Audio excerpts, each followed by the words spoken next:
नमस्कार। बीएड प्रथम वर्ष विषय हमारा पाठ्यक्रम से बड़ी भाषा, जिसके अंतर्गत हम लोग हमारी इकाई 4 पठन एवं लेखन के बारे में और पठन का अर्थ जाना। हम लोगों ने पठन के बारे में जानकारी प्राप्त की कि उसके आधार क्या होते हैं। इसी क्रम में हम लोग पढ़ते समय किन बातों को ध्यान में रखना बहुत ही आवश्यक होता है, इसकी चर्चा इस वीडियो के अंतर्गत आज हम लोग करेंगे। तो कुछ बिंदुओं के माध्यम से हम लोग जानते हैं कि पढ़ते समय किन बातों को ध्यान रखना होता है। तो पहला है पुस्तक और आँखों के बीच कम से कम 1 फीट की दूरी, 1 फीट की दूरी हो।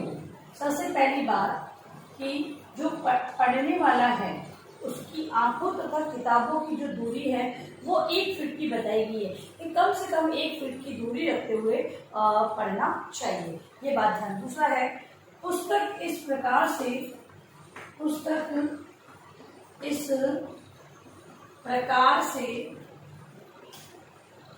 रखी या पकड़ी, पुस्तक इस प्रकार से रखी या पकड़ी जाए कि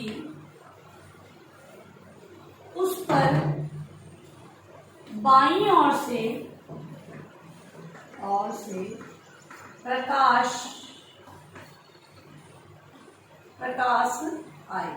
मतलब कि दूसरी बात ये ध्यान रखनी है कि पुस्तक को इस प्रकार से हाथ में पकड़ना है कि उस पर उचित प्रकाश व्यवस्था। अगर प्रकाश की व्यवस्था नहीं होगी तो पढ़ने वाला है वो बार बार में रुकते हुए पढ़ेगा। इसलिए जो प्रकाश की व्यवस्था है वो सही तरीके से होनी चाहिए। फिर है पढ़ने की गति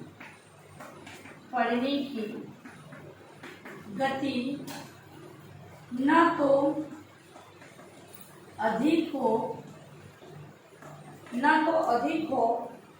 अधिक तीव्र हो और न ही अधिक मंद।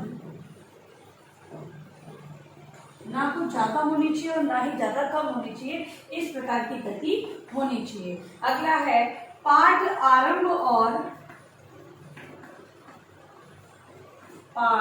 आरंभ और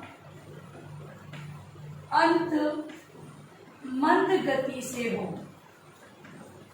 जब पढ़ना प्रारंभ किया जाए तो धीरे धीरे करते पढ़ा जाए तथा अंत में भी धीमी गति से बताया जाना चाहिए। तो पाठ का अंत और प्रारंभ है वो धीमी गति से होना चाहिए। अगला है उच्चारण शुद्ध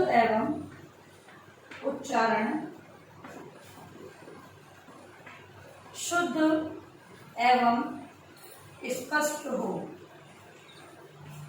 उच्चारण शुद्ध और स्पष्ट होना चाहिए, इस बात का विशेष ध्यान रखना है। अगला है पढ़ते समय पढ़ने की मुद्रा सीधी या आरामदायक होनी चाहिए। अगली बात ये बताई गई कि सीधी, मतलब कि बिल्कुल सीधे रह के पढ़ना है। ज्यादा चहल पहल करने से भी बालकों का जो ध्यान है पाठ की ओर से हट जाता है। इस हेतु एक पढ़ने वाले का जो मुद्रा है वो सीधी होनी चाहिए तथा आरामदायक। ऐसा नहीं कि बार बार अनकंफर्ट होने पर क्या होता है, बार बार में स्थिति में परिवर्तन होता है, जिससे कि जो बालकों का ध्यान है वो केंद्रीकृत नहीं हो पाता है। इसलिए जो पढ़ने की मुद्रा है वो सीधी और आरामदायक होना बहुत ही आवश्यक है। इसके अलावा पढ़ते समय मुख पर भाव झलकनी चाहिए।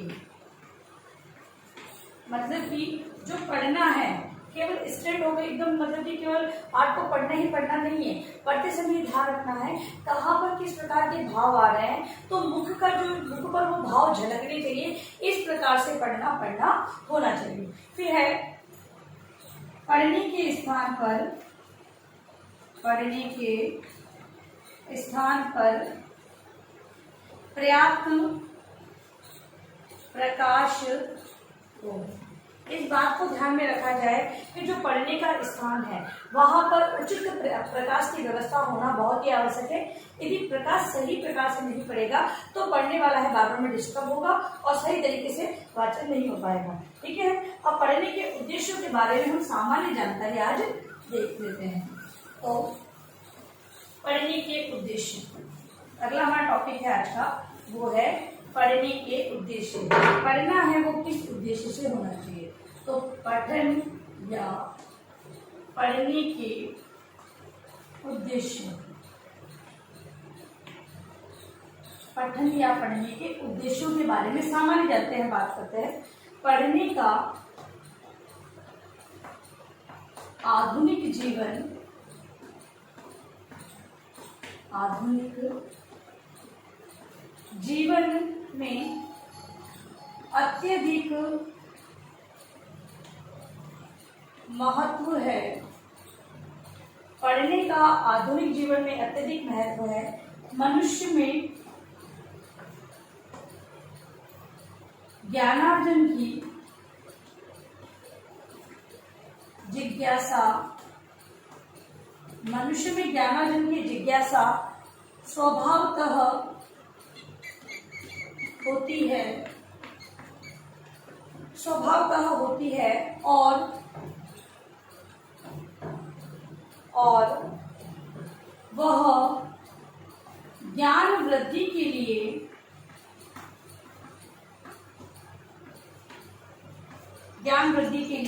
सतत प्रयत्न भी करता है।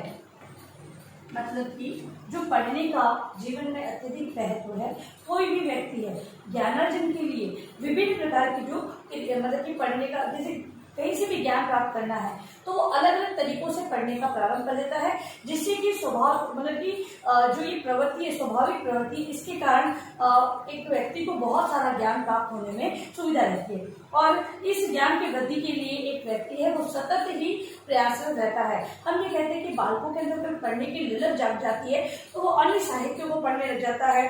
हम ये देखते हैं छोटा बच्चा जब पढ़ना सीखता है प्रारंभ में तो वो हर लाइनों को पढ़ना प्रारंभ कर देता है। अगर माता पिता मना भी करते तब भी वो उस चीज को पढ़ता है। ठीक है, यहाँ तक कि बालक है वो कहीं भी लिखी हुई लाइनें हैं उन्हें भी पढ़ना प्रारंभ कर देते हैं। तो यहाँ पर बालकों की जब पढ़ने की जो ललक जगती है उससे उनके अंदर सभी चीजों को पढ़ने की क्षमता विकसित होती है। वहीं अगर पढ़ने से संबंधित अगर महत्व के बारे में जान लिया जाए कि पढ़ने से हमें ये सारी जानकारी मिलेगी तो कोई भी व्यक्ति पढ़ेगा और अपने ज्ञानार्जन में वृद्धि करने का प्रयास वो करता रहेगा। तो स्वाभाविक या स्वतः ही क्रिया माना है। इसके अंतर्गत प्रत्यक्ष निरीक्षण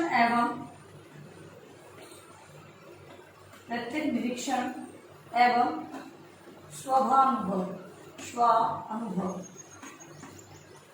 जो पढ़ने का है वो प्रत्यक्ष रूप में देखकर जांच करके क्या सही है क्या गलत है, हमें किस प्रकार पढ़ना है। एक व्यक्ति है तो सही गलत का निरीक्षण करते हुए स्व अनुभव के आधार पर पढ़ता है। दूसरा है विचार विनिमय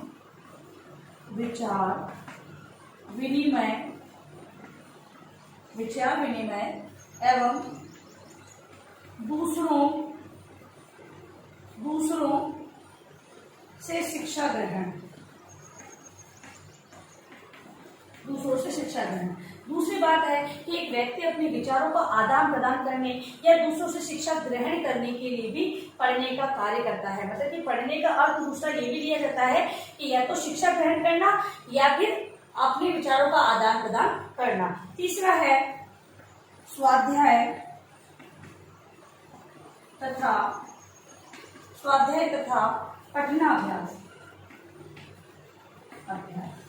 ठीक है, और लास्ट बताया गया है कि पढ़ना है वो स्वाध्याय की ओर प्रेरित करता है या फिर पढ़ने का जो अभ्यास है वो इससे विकसित होता है। तो पठनाभ्यास, पढ़ने से स्वाध्याय की प्रवृत्ति जागृत होती है और पढ़ने का अभ्यास होता रहता है। तो इस प्रकार से आज हमने पढ़ते समय ध्यान रखने योग्य बातें तथा उद्देश्य के बारे में साधारण जानकारी प्राप्त की है, उसे अपने गृह कार्य के रूप में आप लोग लेकर लाएंगे। ठीक है, तो आपका प्रश्न आज का ये बनता है,